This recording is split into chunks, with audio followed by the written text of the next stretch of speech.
Alright, it's bike demo time. Now, some of you out there are probably saying when you're taking a look at this bike, 650B dude, what are you doing? Yeah, you think I'm tricking you, don't you? You think those wheels look pretty big, don't you? Well, they are. They're 29-inch wheels. And I'm demoing a 29er today because I couldn't find a 650B bike to demo. Now, I'm not in some backwaters here. I'm in the Minneapolis-St. Paul area, and there were no 650B bikes at any dealer available to demo. Now, I'm thinking that's because they're extremely popular. So, we'll have to settle for a 29er today. Now, this little gem is the Trek Superfly 100, and it features Trek's ABP rear suspension. It's decked out with RockShox fork and shock and SRAM components and drivetrain with Avid Elixir brakes.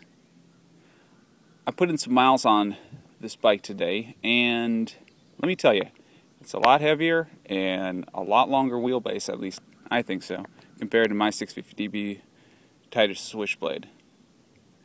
The cornering is pretty good. It tends to wallow in its suspension a little bit. But boy, tight switchbacks, it's hard to get around the corner with it.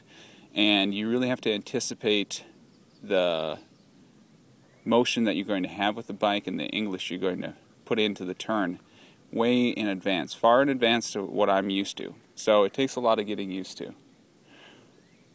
Stopping, the Elixir brakes are great. I like them a lot. The modulation is fairly good.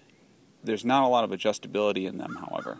Now, the SRAM shifters and the front and rear derailleur, spot on. I mean, they're X7 derailleur, front and rear, and X5 shifters, and they work great. So it's not even SRAM's top of the line, but solid choices all around.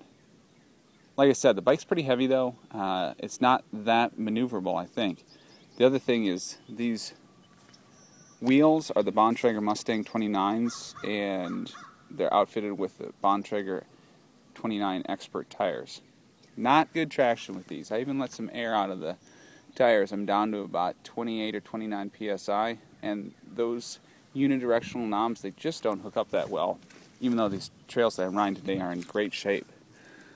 So, the big advantage, though, is the bike is stiff, and it can ride over just about anything, as you would expect with a full suspension 29er bike. Even just 100 millimeters traveling back, it's more than enough.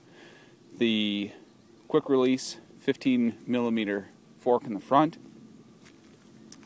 and the through axle in the rear is really nice. It provides a lot of stability to the bike, and if you're into glam, you can see that the hubs are a nice anodized green front and rear, along with the green Trek stickers on the bike as well.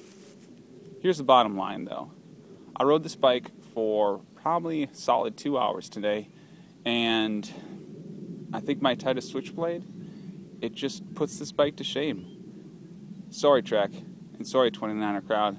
I think with this one, the 650B bike wins.